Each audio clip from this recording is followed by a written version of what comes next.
এই বখতে নাসার বাইতুল মুকাদ্দাস হামলা করেছিল। ইতিহাস বলে একদিনে বখতে নাসর 7 লক্ষ ইহুদিকে হত্যা করেছিল। রোমান বাইজেন্টাইন যারা খ্রিস্টান ছিল তারা হামলা করল।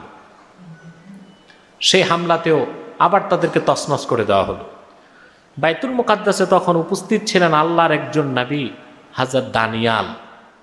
বাইতুল মুকাদ্দাসে অগ্নি সংযোগ করে হায়কালে সুলাইমানি, সুলাইমান যে নকশা দিয়েছিলেন বাইতুল মুকাদ্দাসের, ওটাকে তছনছ করে দিয়েছে।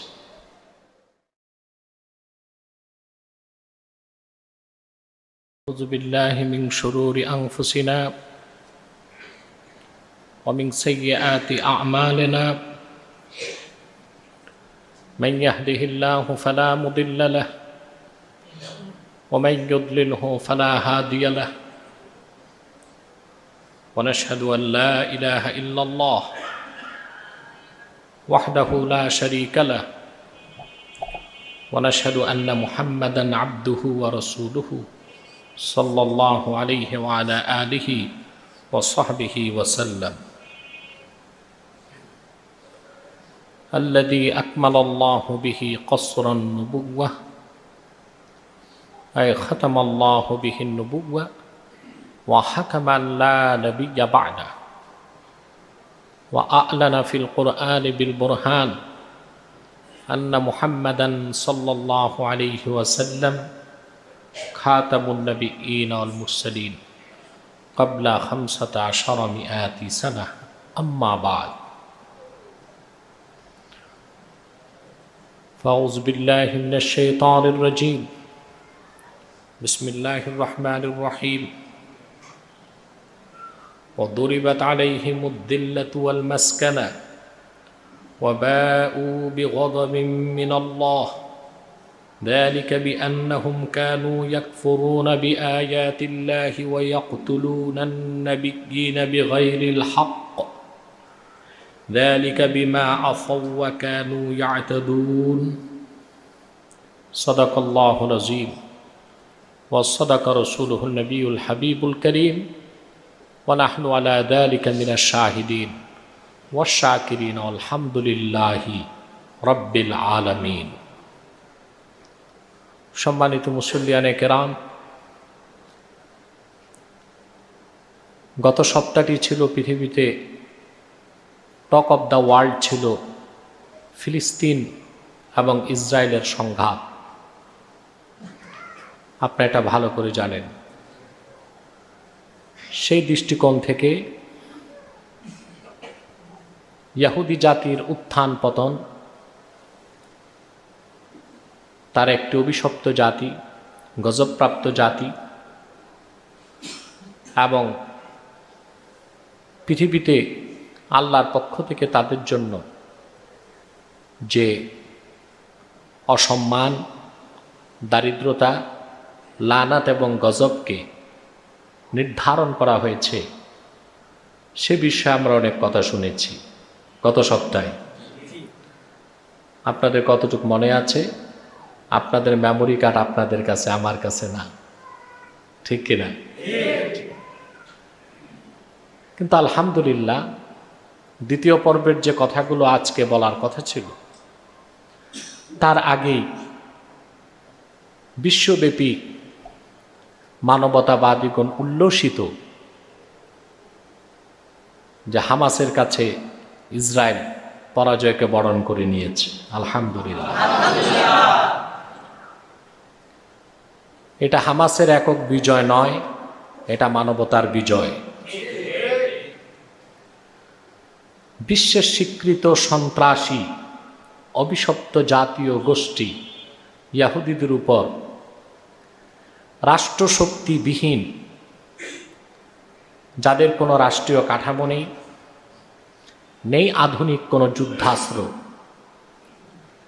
না আছে তাদের পক্ষে বিশ্ব নেতাদের কোনো মত, জাতিসংঘ কিংবা কর্পোরেট মিডিয়ার কোনো সমর্থন যাদের সাথে নেই, মুসলমানদের সেই ক্ষুদ্র একটি গোষ্ঠী হামাসের কাছে পৃথিবীর অবৈধ দখলদার, এক কথায় বলা যায় জায়নবাদী ইহুদি জারদ রাষ্ট্র ইসরায়েলের পরাজয়, এটা আল্লাহর সাহায্য ছাড়া কল্পনাতীত একটি বিষয়।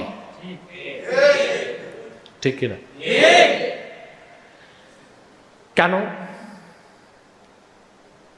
সেই ব্যাখ্যাগুলি আমরা করেছি গত জুমাতে। সূরা বাকারা 61 নম্বর আয়াত থেকে কথাগুলো আমরা শুনতেছিলাম। আল্লাহ পাক বলেছেন, ওয়াদুরিবাত আলাইহিমুজ জিল্লাতু ওয়াল মাসকানা, অভিষিক্ত ইহুদি জাতির জন্যে নির্ধারিত হয়েছে অবমাননা আর দারিদ্রতা। কয়টা জিনিস?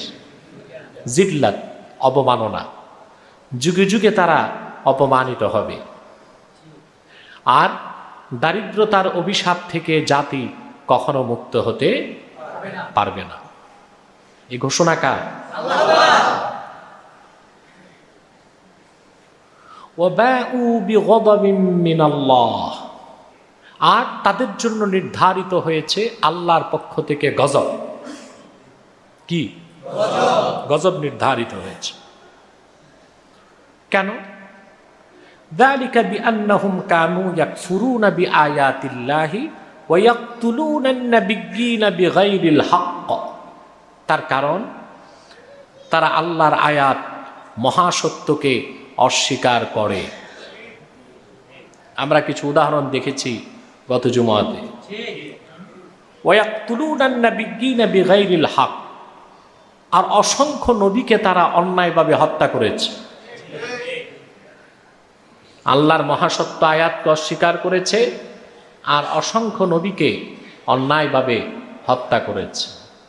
এই হলো তাদের জিল্লাত, লানত, আযাব ও গজবের মূলভূত কারণ। কয়টি? আরো কিছু আপেক্ষিক কারণ আমরা দেখেছি। তারা তাদের পিতাকে ধোঁকা দিয়েছিল, ঠিক কিনা? হযরত ইউসুফের সাথে তারা বিদ্বেষ করেছে, আক্রোশ করেছে, পিতার সাথে মিথ্যা বলেছে, ওয়াদা ভঙ্গ করেছে, ঠিক কিনা? এগুলো গৌণ কারণ। মুখ্য কারণ দুটো, যে ইহুদিদের মজ্জাগত অভ্যাস মহাসত্যকে অস্বীকার, আর দুই, তারা আল্লাহর পক্ষ থেকে মনোনীত অনেক নবীকে হত্যা করেছে অন্যায়ভাবে। বলেন নাউজুবিল্লাহ। স্বাভাবিক বোঝা যায় মহাসত্যের ধারক মুসলমান, অতএব মুসলমানের বিরোধিতা করা এটা তারা তাদের নৈতিক দায়িত্ব হিসেবে গ্রহণ করেছে। আর যারা নবীগণকে হত্যা করেছে, সেই নবীগণের উত্তরসূরি মুসলমানকে হত্যা করা তাদের জন্য একেবারেই স্বাভাবিক মামুলি ব্যাপার, ঠিক কিনা? আল্লাহর পক্ষ থেকে তাদের জন্য নির্ধারিত হয়েছে দুটো জিনিস। একটা হলো জিল্লাত, অবমাননা, আরেকটা হলো মাসকানা, দারিদ্রতা। জিল্লাত বা অবমাননা ইহুদিদের 3000 বছরের ইতিহাসে, পুরা ইতিহাসটাই তাদের অবমাননার ইতিহাস। তারা বাইতুল মুকাদ্দাসের যখন বসবাস শুরু করল,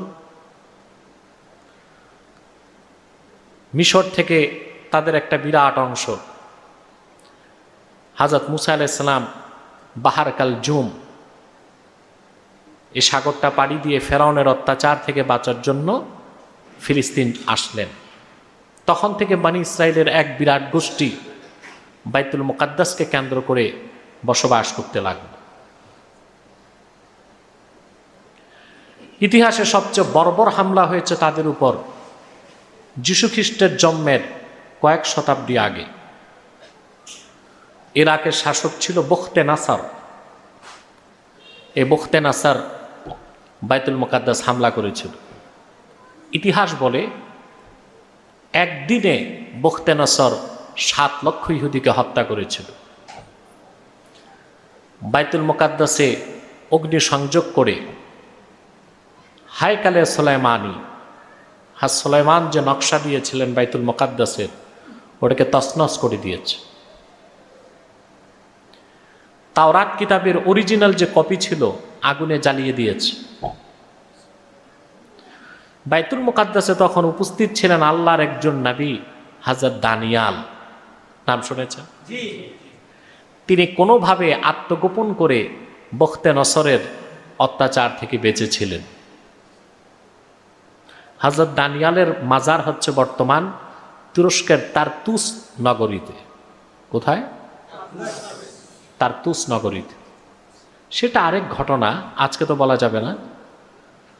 হযরত ওমর রাদিয়াল্লাহু তাআলা আনহুর জামানায় মুসলমানগণ যখন তুরস্কের বিরাট অঞ্চল, এটা তো রোম ছিল, রোম দখল করলেন, তখন তারা হযরত দানিয়ালের মাজার খুঁজে পেয়েছিল এবং হযরত দানিয়ালের লাশ অক্ষত পেয়েছে।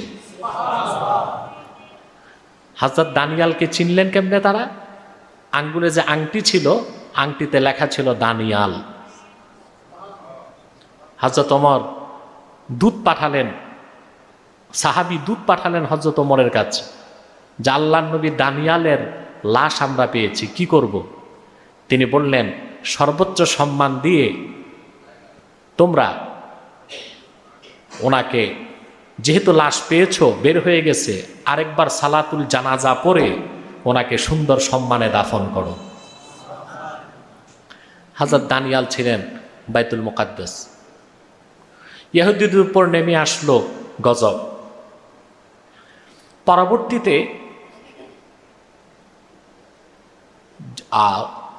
রোমান বাইজেন্টাইন যারা খ্রিস্টান ছিল তারা হামলা করল। সেই হামলাতেও আবার তাদেরকে তছনছ করে দেওয়া হলো।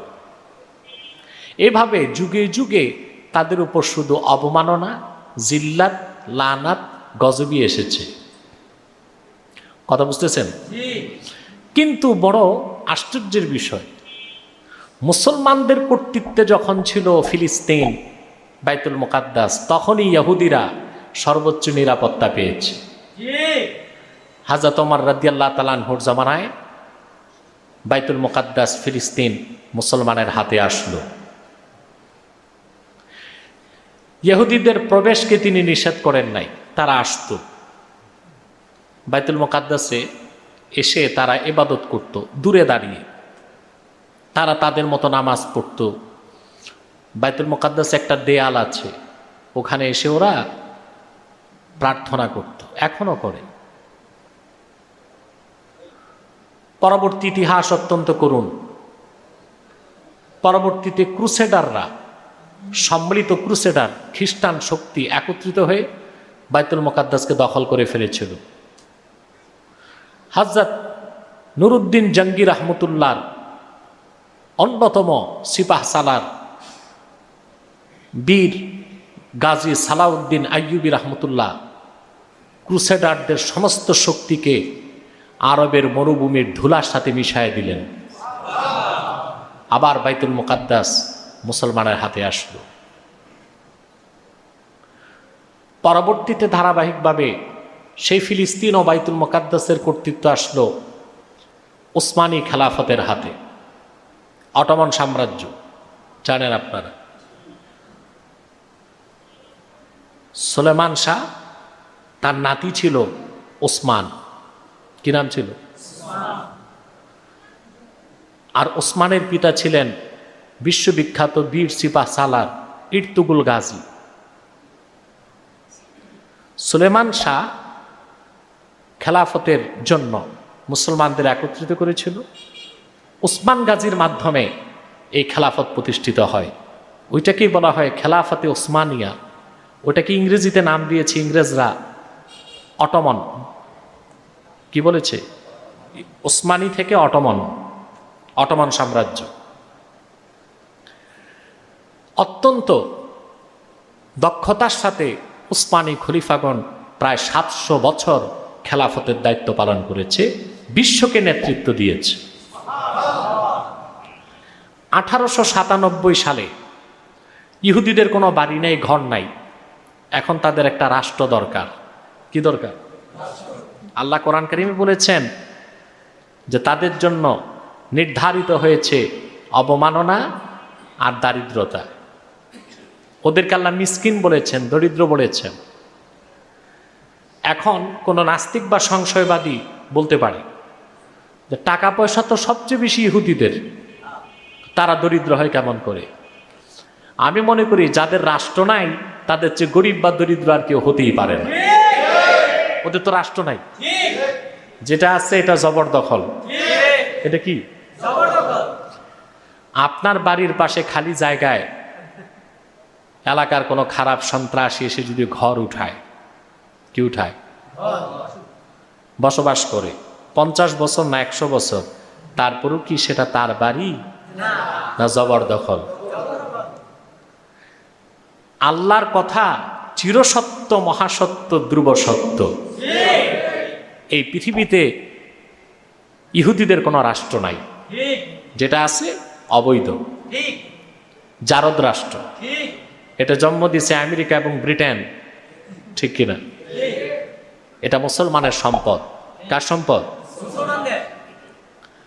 1897 সালে ইহুদি নেতারা ওসমানী খলিফা সুলতান আব্দুল হামিদকে যে বললেন আমাদেরকে ফিলিস্তিনে বসবাস করার অনুমতি দিন, তিনি দিলেন না। তারা প্রচুর স্বর্ণ, কয়েক মণ স্বর্ণ আব্দুল হামিদের কাছে নিলেন। তিনি বললেন সারা দুনিয়া তোমরা আমাকে দিয়ে দিল, এই পবিত্র ভূখণ্ড ফিলিস্তিনে ইহুদিদের বসবাসের অনুমতি আমি দিতে পারি না। তারপর কি হলো? ইহুদিদের চক্রান্ত বাড়তে লাগলো, রাষ্ট্র তারা বানাবেই। সেজন্য তারা ওসমানী খেলাফতের বিরুদ্ধে চক্রান্ত করতে লাগলো। এই চক্রান্তে তারা পৃথিবীর সমস্ত ইহুদি খ্রিস্টান শক্তিকে একত্রিত করল। 1917 সালে, কত সালে? 1917 সালে ইহুদিরা তাদের রাষ্ট্রের দাবিতে প্রচণ্ড শক্তি ব্যয় করল। 1917 সালে ব্রিটেন ফিলিস্তিনকে দখল করে প্রথম। কত সালে? 1917 সালে। তখনও তুর্কি খেলাফত আছে। তুর্কি খেলাফতের অবসান ঘটেছে 1924 সালে। কত সালে? কিন্তু 1917 সালে ব্রিটেন ফিলিস্তিনকে দখল করে নেয়। তখন ইহুদিদের সাথে তৎকালীন ব্রিটেনের যিনি পররাষ্ট্রমন্ত্রী ছিল মিস্টার ব্যালফোর, কি নাম? তার সাথে একটি চুক্তি হয়, এটাকে বলা হয় ব্যালফোর চুক্তি। ব্যালফোর চুক্তি অনুযায়ী ব্রিটেন ইহুদিদের সমর্থন দিল, তারা ধীরে ধীরে ফিলিস্তিনে আসতে লাগলো। কথা বুঝতেছেন? আপনারা জানেন প্রথম বিশ্বযুদ্ধ হয়েছে শুরু, আর তা শেষ হয়েছে 1900 কত বছর? প্রথম বিশ্বযুদ্ধ দেখেছেন এইরকম লোক আমাদের দেশে এখন খুব কম বেঁচে আছে। 100 বছরের বেশি হয়ে গেছে তো। কথা বুঝতেছেন? প্রথম বিশ্বযুদ্ধ শেষ হয়ে গেল। 1917 সালে ইহুদিরা ফিলিস্তিনে ঢুকলো, ধীরে ধীরে আরবদের কাছ থেকে জমি জমা কিনতে লাগলো। অবাক হবেন, এই কুখ্যাত ইহুদি জাতি আরবদের জমি কিনে কিনে 1917 থেকে 18 সালেই প্রায় 7 লক্ষ ফিলিস্তিনবাসী মুসলমানকে বাস্তুচ্যুত করেছে। এবার দেখেন আল্লাহর পক্ষ থেকে তাদের গজব শুরু। 1939 সালে দ্বিতীয় বিশ্বযুদ্ধ শুরু। কত সালে? এটা শেষ হয়েছে 1945 সালে। কয় বছর? প্রথম বিশ্বযুদ্ধ হয়েছে কয় বছর? দ্বিতীয় বিশ্বযুদ্ধ যারা ইতিহাস পড়েছেন তারা ভালো করে জানেন। আপনার তো ইতিহাস পড়েন না। আমাদের বাংলাদেশি মুসলমানের সবচেয়ে বড় আভাগা জাতি এটা বাঙালি, নিজেদের ইতিহাস নিজেরা জানে না। ইতিহাস জানে না, এ হচ্ছে বাঙালির সবচেয়ে বড় অন্ধকার দিক। 1945 সালে শেষ হলো দ্বিতীয় বিশ্বযুদ্ধ। ইহুদিদের মুসলিম বিরোধী চক্রান্তের জন্য আরেক গজব আসলো দুনিয়ায়, মিস্টার অ্যাডলফ হিটলার। কি না? আমার মনটা চায় বছরে একবার হিটলারের জন্মদিন পালন করি, কিন্তু করতে পারি না। লোকটা ছিল অমুসলিম, তবে আস্তিক ছিল। কি ছিল? নাস্তিক ছিল না, আস্তিক ছিল। এটা মন চায় আমার যে বছরে একবার তার জন্মদিনটা পালন করি, কিন্তু সেই সুযোগ হয় না। লোকটা ছিল কি? অমুসলিম। হিটলার দ্বিতীয় বিশ্বযুদ্ধে তার মূল মিশন হাতে নিল যে ইহুদি নিধন। একজন দুইজন নয়, হলোকাস্ট। ইহুদিদেরকে দাওয়াত করে আনতো, কন্টেইনারে ভরে আনতো, তারপরে গ্যাস চেম্বার, সেই হলোকাস্টের মাধ্যমে ইহুদিদেরকে ভিতরে ঢুকাতো আর মেরে ফেলতো বিষাক্ত গ্যাস দিয়ে। এভাবে কম করে 70 লক্ষ ইহুদি হিটলার হত্যা করে বিশ্ব মানবতাকে অনেকটাই আশঙ্কা মুক্ত রেখে গিয়েছে। হিটলারের বিরুদ্ধে যত কথা শোনেন, এসব হচ্ছে ইহুদি কর্পোরেট মিডিয়ার সাজানো। যত খারাপ বলেন তত খারাপ ছিল না। কথা বুঝতেছেন? কত বড় গজব! সারা ইউরোপে পাওয়া গেল, জার্মানে খুঁজে, German, Poland, Hungary, Austria, France, ইউরোপের এতগুলো দেশে খুঁজে পাওয়া গেল বেঁচে আছে মাত্র 1 লক্ষ ইহুদি। আর সব হিটলার সাফ করে গেছে। শুধু সাফ না, সাফা চাট। নাপিত যেভাবে মাথার চুল চেষে ফেলে পরিষ্কার করে, দেখেন না তালুটা পরিষ্কার করে দেয়? কথা বলেন, ন্যাড়া করে দেয়। হিটলার এইরকম ইউরোপকে ইহুদিদের থেকে মুক্ত করে ন্যাড়া করে দিস। পরবর্তীতে দ্বিতীয় বিশ্বযুদ্ধের পর ইহুদিরা তো সেখানে বসতি গাড়তে লাগলো। 1947 সালে ব্রিটেন ফিলিস্তিন ছেড়ে দেবার চিন্তা করল। 1948 সালে, আরো অনেক ঘটনা আছে, লম্বা হয়ে যাবে। 1948 সালে ইসরায়েল স্বাধীনতার দাবি করল। কথা বুঝতে পারছেন? প্রথম তারা যতটুকু স্বাধীনতা দাবি করেছিল সেই জায়গার পরিমাণ ছিল 16,000 বর্গ কিলোমিটার। বর্তমান ইসরায়েল আছে প্রায় 27,000 বর্গ কিলোমিটার দখল করে করে। 1948 সাল থেকে ফিলিস্তিনের মুসলমানদের সাথে ইহুদিদের লড়াই শুরু হলো, সশস্ত্র লড়াই শুরু হয়েছে আরো আগ থেকে, তীব্র আকার ধারণ করলো 1948 সাল থেকে। পরবর্তীতে আপনারা জানেন 1967 সালে আরব রাষ্ট্রগুলোর সাথে যুদ্ধ হলো ইসরায়েলের। সেই যুদ্ধে মিশরের কিছু, এটা পরাজয় বলি না আমি, বিপর্যয়। পরাজয় এক জিনিস, বিপর্যয় আরেক জিনিস। 1967 সালে কিছু আরব নেতার ভুল সিদ্ধান্তের কারণে বিপর্যয় হয় ফিলিস্তিনি মুসলমানদের। তখন ইসরায়েল সিরিয়ার গোলান মালভূমি, মিশরের গাজা, বুঝতে পারছেন, আর পশ্চিম তীর দখল করে নেয়। মুসলমানরা পুরাপুরি স্বাধীনতা থেকে বঞ্চিত হয়ে যায়। মুসলমানের ভূখণ্ডে, মুসলমানের রাষ্ট্রে ইহুদিরা জবরদখল করে। 1967 পরে অনেক যুদ্ধ হয়েছে ছোটখাটো। তারপর একটি যুদ্ধ হলো 2006 সালে, 2006 এবং 2007। সেই যুদ্ধে কোনো আরব রাষ্ট্র জড়িত হয় নাই, বরং লেবাননের হিজবুল্লাহ যুদ্ধ করেছে। 6 দিনের যুদ্ধে ইসরায়েল পরাজিত হয়েছিল। 2006 পরে ছোটখাটো যুদ্ধ আরো কয়েকবার হয়েছে, আবার হলো এখন 2021 সাল। যুদ্ধ হয়েছে 11 দিন। কতদিন? 11 দিনের যুদ্ধে প্রথমে অঘোষিতভাবে, দ্বিতীয়বার ঘোষিতভাবে ইসরায়েল পরাজয়কে বরণ করে নিয়েছে। পরাজয়টা কেন মেনে নিল? মোসাদের প্রধানকে নেতানিয়াহু বহিষ্কার করেছে। এতেই বোঝা যায় তারা তাদের পরাজয়কে স্বীকৃতি দিয়ে গ্রহণ করেছে। চিন্তা করেন, হিজবুল্লাহ একটা রাষ্ট্রশক্তি নয়, হামাস কোনো রাষ্ট্রশক্তি নয়। তার বিপক্ষে ইসরায়েলের পরাজয়, এটা কি স্বাভাবিক না অস্বাভাবিক? পৃথিবীর যুদ্ধ নীতিতে তা কি কোনো ব্যাখ্যায় আসে? কথা বলেন।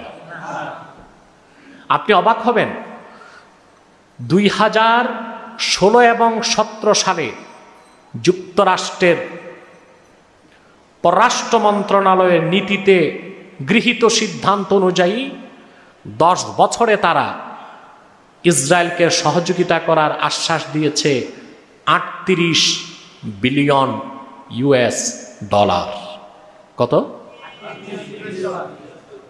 ট্রাম্প গত বছর তার পতনের আগে 380 কোটি ডলার ইসরায়েলকে দিয়ে গেছে।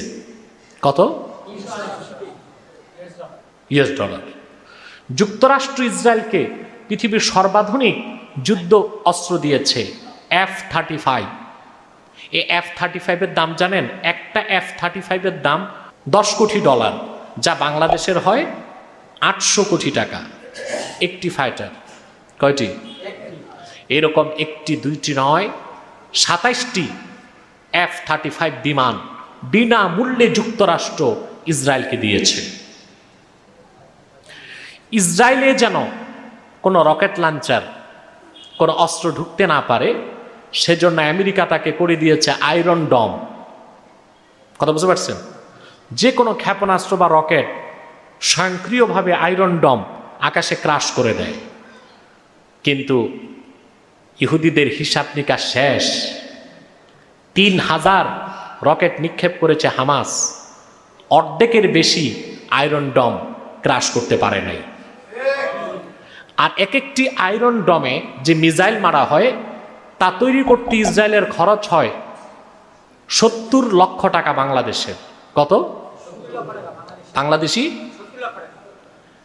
আর এটাকে ক্রাশ করতে হামাস যে রকেট ছাড়ে, ওইটা বানাতে হামাসের লাগে 7,000 টাকা বাংলাদেশি। কত? 7,000 টাকাকে ধ্বংস করতে ওর লাগে কত? আল্লাহ কি এমনি মিসকিন বানাইছেন? কথা বলেন। ওর লাগে কত? 70 লক্ষ টাকা। এক একটা মিসাইল আয়রন ডম থেকে যায়। আর ইসরায়েল যেটা মারে হামাস, ওটা ঘরে বানায়। কোথায়? ওরা মেশিন দিয়ে ঘরে তৈরি করে, সেখানে RDX, এটাই সবচেয়ে দামি জিনিস তারা ব্যবহার করে, আর বাকি সব কম দামি জিনিস। এক একটি রকেট বানাতে লাগে হামাসের 7,000 টাকা, আর ওর ঠেকাইতে লাগে 70 লক্ষ টাকা। সুবহানাল্লাহ বলবেন না? মনে রাখবেন, আল্লাহর হাবিব মুহাম্মদ সাল্লাল্লাহু আলাইহি ওয়াসাল্লামের উম্মতের অভিভাবক কে? তা যদি দেখতে হয়, আল্লাহর সাহায্য যদি দেখতে হয়, চোখে দেখতে হয়, তা আপনি ফিলিস্তিন ও ইসরায়েলের যুদ্ধ দেখুন। একদিকে ফিলিস্তিনের হামাস, মুসলমানের হাতে কোনো অস্ত্র নাই, ঠিক কিনা? অপরদিকে ইসরায়েল পৃথিবীর সবচেয়ে বড় অপশক্তি, যার রয়েছে অত্যাধুনিক F-35 যুদ্ধ বিমান, রয়েছে অ্যাটম বম, রয়েছে সাবমেরিন। কথা বুঝতে পারছেন? তারপরে রয়েছে অত্যাধুনিক ট্যাঙ্ক, তার রয়েছে সব কিছু রয়েছে ইসরায়েলের। কিন্তু বারবার নিরস্ত্র, রাষ্ট্রহীন ফিলিস্তিনের মুসলমানের কাছে তারা পরাজিত হয়। তার কারণ আল্লাহ পাক কোরআন কারীমে বলেছেন, ইন তানসুরুল্লাহ ইয়ানসুরকুম ওয়া ইউসাব্বিত আকদামাকুম। মুসলমান, তোমরা যদি আল্লাহকে সাহায্য করো, আল্লাহ তোমাদেরকে সাহায্য করবেন, আর দ্বীনের উপর তোমাদের অবস্থানকে মজবুত করে দিবেন। আমার দেশে যারা আলেম ওলামা আছেন, ইসলামী আন্দোলনের নেতৃত্ব দেন, ফিলিস্তিনের মুসলমানের কাছ থেকে তাদের কিছু সবক নেওয়া উচিত। এদেশে দেখি যিনি নেতা হন, সুযোগ পেলেই মাথা বিক্রি করে ফেলে, পারচেজ হয়ে যায়, মাথা বিক্রি করে ফেলে।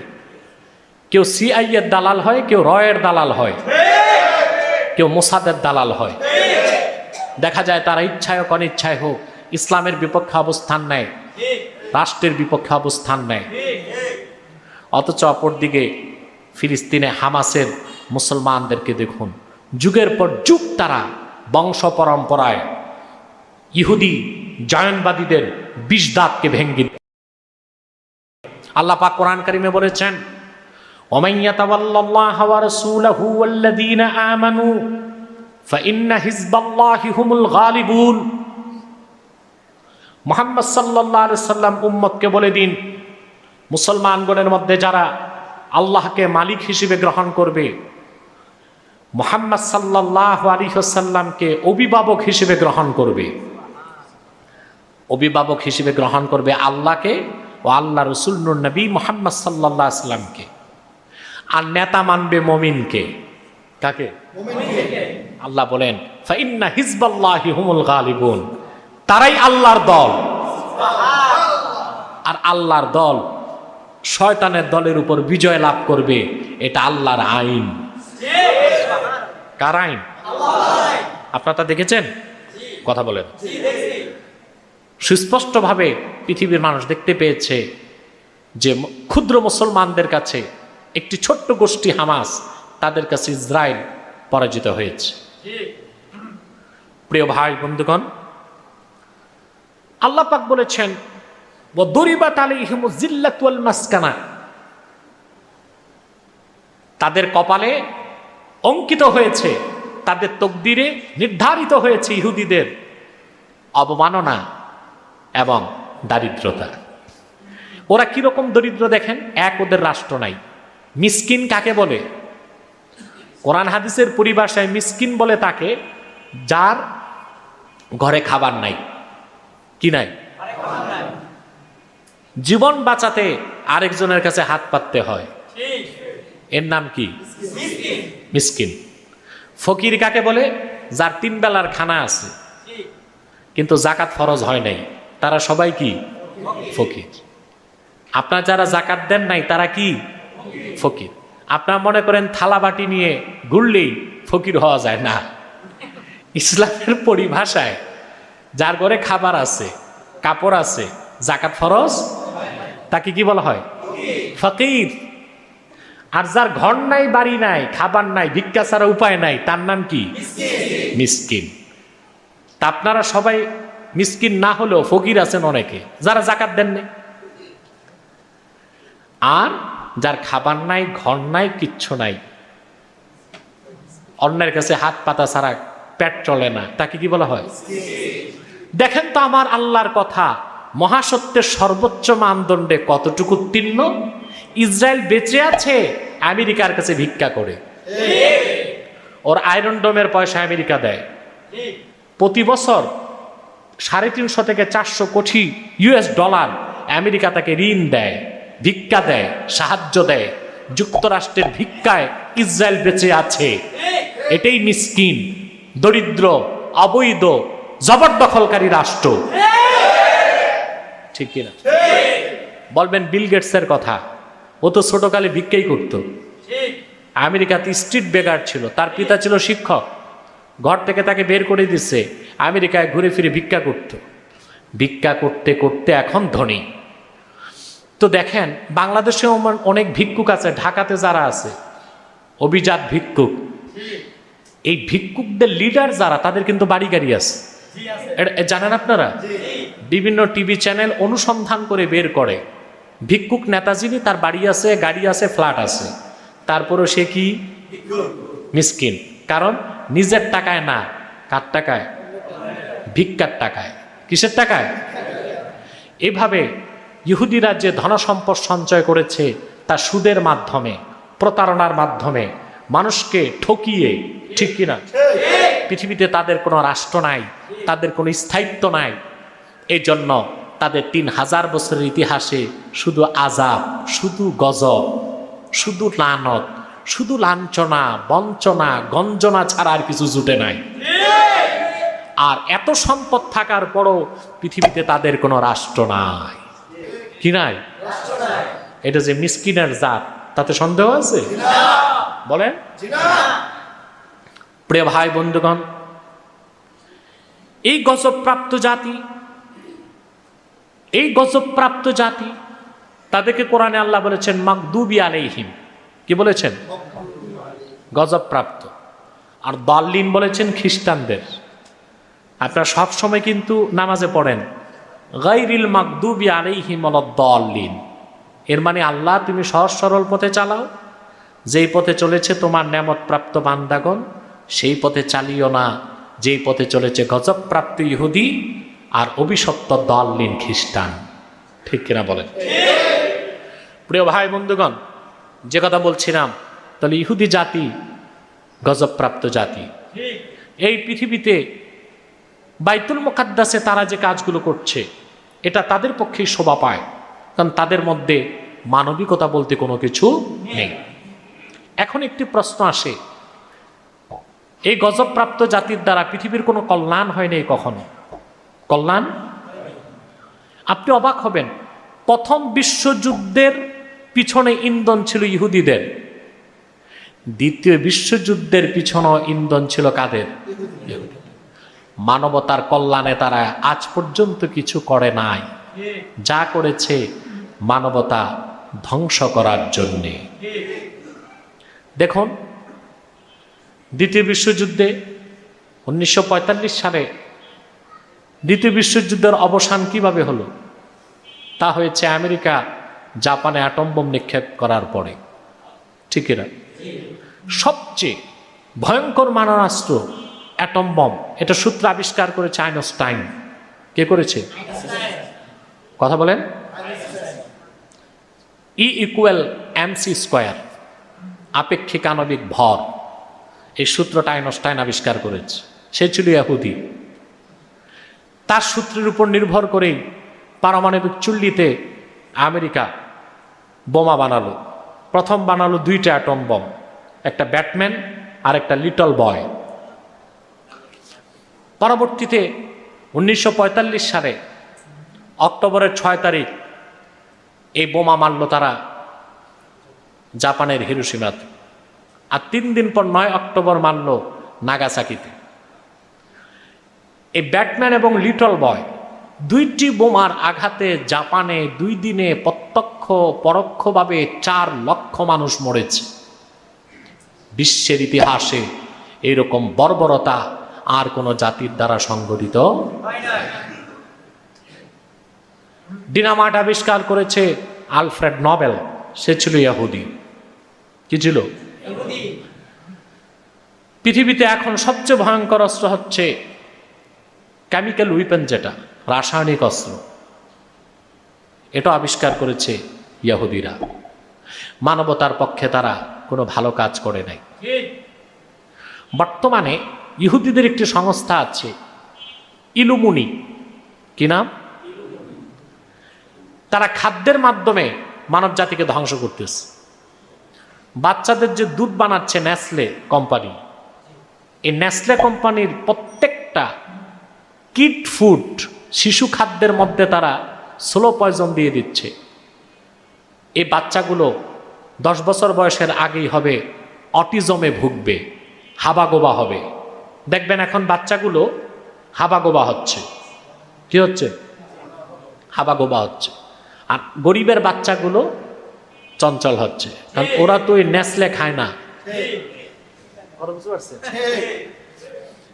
আপনার KitKat, dairy milk, Nestle, Horlicks, boost, যত খাদ্য নেসলে ইহুদি কোম্পানিগুলো বানাচ্ছে প্রত্যেকটায় তারা স্লো, এগুলোকে তারা পয়জনাইজড করেছে স্লো পয়জনের মাধ্যমে। বাচ্চা এগুলো খাবে, তাদের মাথার পাওয়ার অফ মেমোরাইজ, স্মরণ শক্তি, মস্তিষ্কের যে অংশ কন্ট্রোল করে ওই কোষগুলো নষ্ট হয়ে যাবে। 70 বার পরেও কিছু মুখস্থ রাখতে পারবে না। তাই হচ্ছে বাচ্চাদের মধ্যে এখন অটিজম। বাচ্চাগুলো অটিজমে ভুগবে, অনেকটা বুদ্ধি প্রতিবন্ধী। কথা বুঝতে পারছেন? হাবাগোবা হবে। ইলুমিনি যারা, ফ্রি ম্যাসন্স যারা তৈরি করেছে, ফ্রি ম্যাসন্স ইহুদিদের দুর্ধর্ষ একটা সংগঠন। এটা চিহ্ন হচ্ছে 1 আই, 1 চোখ। এরা চাচ্ছে পৃথিবীতে 800 কোটি মানুষের মধ্যে মানুষ থাকবে 100 কোটি, আর সব মরে যাক, সব কি হোক। সেজন্য কোকাকোলা, পেপসি, ফান্টা, যত ভ্যাবারেজ, এই সব কিছুতে তারা পয়জন মিশিয়ে দিয়েছে রাসায়নিকভাবে, যেন ধীরে ধীরে মানব জাতি অসুস্থ হয়, মরে যায়, ধ্বংস হয়ে যায়। অভিশপ্ত ইহুদি জাতি মানবতার শত্রু, মানুষের শত্রু, সত্য প্রত্যাখ্যানকারী, বনি ইসরায়েলের অসংখ্য পয়গম্বরের হত্যাকারী। সেই ইহুদিদের উপর যুগে যুগে গজব এসেছে, চূড়ান্ত গজব আসবে অচিরেই। মুহাক্কিক বিশেষজ্ঞদের মতে 1474 হিজরি, তার মানে 2054 সালের পরে বিশ্বমানচিত্রে ইসরায়েল নামে কোন রাষ্ট্রের অস্তিত্ব থাকবে না। 1478 হিজরি 2054 সালের পরে বিশ্বমানচিত্রে ইসরায়েল নামে কোন রাষ্ট্রের অস্তিত্ব থাকবে না, এবং যুক্তরাষ্ট্র বলে কোনো পরাশক্তি থাকবে না, থাকবে ধরাশক্তি। কি থাকবে? যুক্তরাষ্ট্রের পতন শুরু হয়ে গেছে। আমি এখন না বিশ্ববিখ্যাত রাষ্ট্রবিজ্ঞানের জনক ইবনে খালদুনের একটা মত বিভিন্ন আলোচনায়, মাহফিলে, লেকচারে বলতাম যে ইসলামের বিপক্ষে কোনো রাজশক্তি 100 বছরের বেশি টিকতে পারে না। আমেরিকার উত্থান হয়েছে, 75 বছর পার হয়ে গেছে, এবার তার ধ্বংসের ঘণ্টা বেজেছে, ধীরে ধীরে ধ্বংসের দিকে যাবে, আর তার উত্থান হবে না, পতনই দেখবেন আপনারা। কথা বুঝতে পেরেছেন? বাইতুল মুকাদ্দাস, এটার বৈধ হকদার হচ্ছে মুসলমান। কারা? মুসলমানের কাছে প্রিয় 3টি জায়গা, মক্কা মুকাররমা, মদিনাতুল মুনাওয়ারা, ঠিক কিনা? মসজিদ নববী, কাবা ঘর, আর বাইতুল মুকাদ্দাস। সুবহানাল্লাহ। বাইতুল মুকাদ্দাস নির্মিত হয়েছে আল্লাহর ঘর কাবা পুনর্নির্মাণের 40 বছর পরে। কত বছর পরে? এ ব্যাপারে বুখারীতে হাদিস এসেছে, ওয়ান আবি যাররিন রাদিয়াল্লাহু আনহু আন্নাহু ক্বাল কুলতু ইয়া রাসূলুল্লাহ সাল্লাল্লাহু আলাইহি ওয়াসাল্লাম আইয়ু মসজিদিন উদিয়া ফিল আরদি আউয়াল, এই ভূপৃষ্ঠে প্রথম কোন মসজিদ নির্মিত হয়েছে? ক্বালা মসজিদুল হারাম। আল্লাহর হাবিব সাল্লাল্লাহু আলাইহি ওয়াসাল্লাম বলেছেন মসজিদুল হারাম, কাবা ঘর। সুবহানাল্লাহ। ক্বালা কুলতু সুম্মা আইয়ুহ, আবু যর গিফারি বলেন তারপর আমি জিজ্ঞেস করলাম এরপর কোন মসজিদ? আল্লাহর হাবিব সাল্লাল্লাহু আলাইহি ওয়াসাল্লাম বলেছেন ক্বালা আল মসজিদুল আকসা, সেটা হলো মসজিদে আকসা, বাইতুল মুকাদ্দাস। কুলতু কাম কানা বাইনাহুমা, আমি জিজ্ঞেস করেছি এই 2 মসজিদ নির্মাণের সময়কালের ব্যবধান কত? ক্বালা 40 সানা, 40 বছর। আল্লাহ রাসূল সাল্লাল্লাহু আলাইহি ওয়াসাল্লাম বলেছেন কত বছর? 40 বছর।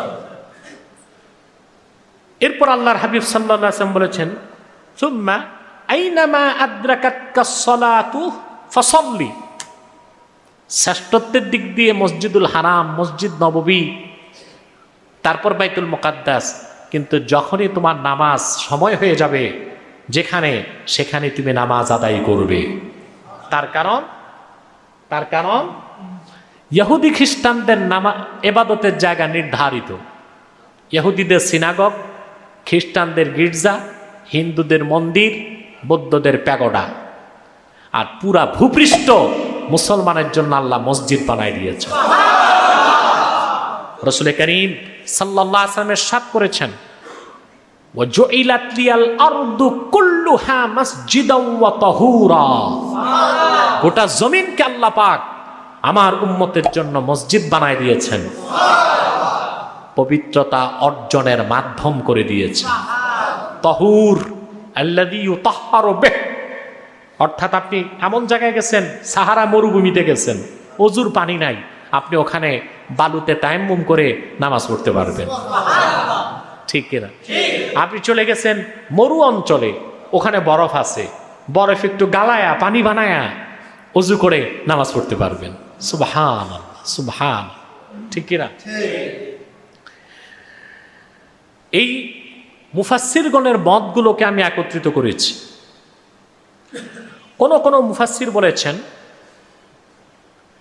যে ওয়াল আসাসুল্লাযী আসাসাহু সাম ইবনে নূহ আলাইহিমাস সালাম, প্রথম বাইতুল মুকাদ্দাসের ভিত্তি স্থাপন করেছেন সাম ইবনে নূহ, নূহ আলাইহিস সালামের ছেলে সাম।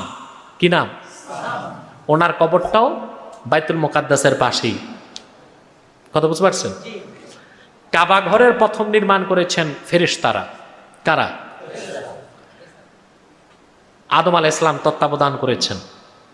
আর তার ছেলে সাম ইবনে নূহ, তার নাতি, বাইতুল মুকাদ্দাসের প্রথম নির্মাণ করেছেন কোন মুফাসসির বলেন। কথা বুঝতে পারছেন? এরপর মুফাসসিরগণ বলেন ওয়া রুইয়া আন আলী ইবনুল হুসাইন রাদিয়াল্লাহু আনহুমা আন্নাল বাইতাল হারাম মিন বিনাইল মালাইকা আলাইহিমুস সালাম। ثم رؤي عن ابن عباس رضي الله عنه أن آدم عليه السلام أول من أسس وصلى فيه وطاف। কাবাগর প্রথম নির্মাণ আল্লাহ করেছেন ফেরেশতাদেরকে দিয়ে। কাদেরকে দিয়ে? পরবর্তীতে হযরত আদম সেখানে নামাজ পড়েছেন, তোয়াফ করেছেন। নূহ আলাইহিস সালামের তুফানের সময় আল্লাহ এটাকে হেফাজত করেছেন, আকাশে তুলে নিয়েছেন। পুরা কাবাগরটা ছিল ইয়াকুত পাথরের। কোন পাথরের? আর একটা টুকরা আল্লাহ রেখে দিচ্ছেন আবু কোবাইস পাহাড়ে। কোন পাহাড়ে বলেন? আবু কোবাইস পাহাড়টা যারা হজ করেছেন তারা চিনবেন। আপনি কাবাগর থেকে বাব আব্দুল আজিজ দিয়ে বের হয়ে মিনায় যাওয়ার যে সুরং, সেদিকে যদি যান, ডান পাশের পাহাড়টাই আবু কোবাইস। এটা পৃথিবীর প্রথম পাহাড়। হাদিসে এসেছে রাসূল করিম সাল্লাল্লাহু আলাইহি ওয়াসাল্লাম ইরশাদ করেছেন আউয়ালু জাবালিন ফিল আরদে, আউয়ালু জাবালিন খালাকাহুল্লাহু ফিল আরদে আবা কোবাইস। পৃথিবীতে প্রথম যে পাহাড় আল্লাহ তৈরি করেছেন ওইটার নাম কি? আবু কোবাইস। এটা হচ্ছে উম্মুল জিবাল, সব পাহাড়ের মা। মক্কা হচ্ছে উম্মুল কোরা, সারা পৃথিবীর রাজধানী। সুবহানাল্লাহ সুবহানাল্লাহ, ঠিক কিনা? পরবর্তীতে হাত্তা বাআসাল্লাহু ইব্রাহিমা ওয়া ইসমাঈলা ফারাফাআ কওয়াইদা। অতঃপর হযরত ইব্রাহিম এবং ওনার বড় ছেলে ইসমাইলকে আল্লাহ প্রেরণ করলেন মক্কায়। তারা দ্বিতীয়বার কাবা ঘর নির্মাণ করলেন। সুবহানাল্লাহ। কথা বুঝতেছেন? সেই জন্য মুফাসসিরগণ বলেন ওয়া ইযা কানাল আমরু কাযালিক ওয়া কানা বাইনাহু ওয়া বাইনাল মসজিদিল আকসা 40 সানা। এই যদি হয় মূল বক্তব্য, তাহলে বিষয় এটাই দাঁড়ায় যে কাবাঘর নির্মাণের 40 বছর পর বাইতুল মুকাদ্দাস নির্মিত হয়েছে। কথা বুঝতেছেন? এই বাইতুল মুকাদ্দাসের আশেপাশে হাজার হাজার পয়গম্বরের রওজা। সুবহানাল্লাহ। আর সূক্ষ্ম একটা বিষয় যে রাসূল করিম সাল্লাল্লাহু আলাইহি ওয়াসাল্লাম মেরাজ রজনীতে বাইতুল মুকাদ্দাসে কেন গেলেন? প্রশ্ন আসে না? আল্লাহ পাক কোরআন কারীমে বলেছেন সুবহানাল্লাযী আসরা বিআবদিহি লাইলাম মিনাল মাসজিদিল হারাম ইলাল মাসজিদিল আকসা আল্লাযী বারাকনা হাওলাহু লিনুরিয়াহু মিন আয়াতিনা ইন্নাহু হুয়াস সামিউল বাসীর। আল্লাহ পাক রাসূল করিম সাল্লাল্লাহু আলাইহি ওয়াসাল্লামকে প্রথম নির্দেশ করলেন যেতে কোথায়? মক্কা থেকে বাইতুল মুকাদ্দাস। ঠিক কিনা? আল্লাহর রাসূল বাইতুল মুকাদ্দাসে যাওয়ার পর লক্ষাধিক নবী পিছনে দাঁড়িয়েছেন, রাসূলুল্লাহ ইমামতি করেছেন। কারণ পূর্বের নবী, অধিক সংখ্যক নবীর কিবলা ছিল বাইতুল মুকাদ্দাস। কি ছিল? এই জন্য রাসূল করিম সাল্লাল্লাহু আলাইহি সাল্লাম নামাজ পড়াতে 2 রাকাত বাইতুল মুকাদ্দাসে গেলেন। আর বাইতুল মুকাদ্দাস থেকেই রাসূলুল্লাহর উরুজ মেরাজ শুরু হয়েছে। সুবহানাল্লাহ। কথা বুঝতে পেরেছেন? বাইতুল মুকাদ্দাসের নাম বাইতুল মুকাদ্দাস ছিল না, এটার নাম 3টা এরাব: বাইতুল মুকাদ্দিস, বাইতুল মুকাদ্দাস, বাইতুল মাকদিস। ইসমে তাফইল, আপনি বাব তাফইল থেকে ইসমে ফাইল হিসেবে বলতে পারেন বাইতুল মুকাদ্দিস, বাবে তাফইল থেকে মাফউল হিসেবে বলতে পারেন মুকাদ্দাস। কথা বুঝতে পারছেন? জারফে মাকান হিসেবে বলতে পারেন মাকদিস, অর্থাৎ সেই জায়গা যা পবিত্র করে, বা সেই জায়গা যেটা পবিত্র করা হয়েছে, কিংবা সেই জায়গা যা পবিত্রতাকে ধারণ করে। কখন থেকে এই নাম, এই বরকত? আল্লাহর হাবিব মুহাম্মদ সাল্লাল্লাহু আলাইহি ওয়াসাল্লাম মেরাজ রজনীতে বাইতুল মুকাদ্দাসে পদার্পণ করেছিলেন। আমার নূর নবীর নূরময় কদম মোবারকের ছোঁয়া লাগার পর সেই জায়গাকে আল্লাহ পাক মুকাদ্দাস করে দিয়েছেন, পবিত্রতার ধারক বানায় দিয়েছেন। বলেন সে সম্পদ আমাদের। কাদের? আমাদের। সেটা আমাদের হাতেই ফিরে আসবে, আজ হোক কাল। সেজন্য আমাদের প্রয়োজন সঠিক নেতৃত্বের, প্রয়োজন হচ্ছে মজবুত ইমানের। ইমানের দাবিতে আমরা যদি সত্যবাদী হতে পারি, বিজয় তো আমাদেরই। ঠিক কিনা বলেন? এটা আল্লাহর ওয়াদা, ওয়ালা তাহিনু ওয়ালা তাহজানু ওয়া আনতুমুল আ'লাউনা ইন কুনতুম মুমিনিন। যে তোমরা মুমিন হতে পারো, কোনো চিন্তা নাই, কোনো ভয় নাই, কোনো শঙ্কা নাই, তোমরাই বিজয়ী হবে। সমস্যা তো এক জায়গায়, আমরা মুমিন হতে পারি না। আমাদের অধিকাংশই মুনাফিক হয়ে বসে আছে। ঠিক কিনা? আমাদের আলেম সমাজের মধ্যে দেখা যায় অনেক ইহুদিদের দালাল হয়ে গেছে। নেতাদের অধিকাংশ ইহুদিদের দালাল, আমাদের রাষ্ট্রপ্রধানদের অধিকাংশই ইহুদিদের দালালিতে লিপ্ত। সেজন্য আমাদের বিজয় দেরি হচ্ছে, নতুবা বিজয় তো মুসলমানের। ঠিক কিনা? বিজয় কাদের? তার নমুনা কি আল্লাহ দেখান না? কথা বলেন, দেখান। চোখ থাকলেই দেখতে পাবেন, ঠিক কিনা? কান থাকলেই শুনতে পাবেন, হ্যাঁ? কিন্তু বাহ্যিক কান আর চোখ নয়, অন্তর্দৃষ্টি দিয়ে দেখুন, নিরাশ হবার কিছু নাই। যতই নির্যাতন হোক, নিপীড়ন হোক, বিজয় মুসলমানের, যদি ইমানকে মজবুত করতে পারেন। আল্লাহ আমাদেরকে কবুল করুন, আল্লাহ আমাদেরকে মঞ্জুর করুন। ওয়াখির দাওয়ানা আনিল হামদুলিল্লাহি রাব্বিল আলামিন। আসসালামু আলাইকুম ওয়া রাহমাতুল্লাহি তাআলা ওয়া বারাকাতুহু।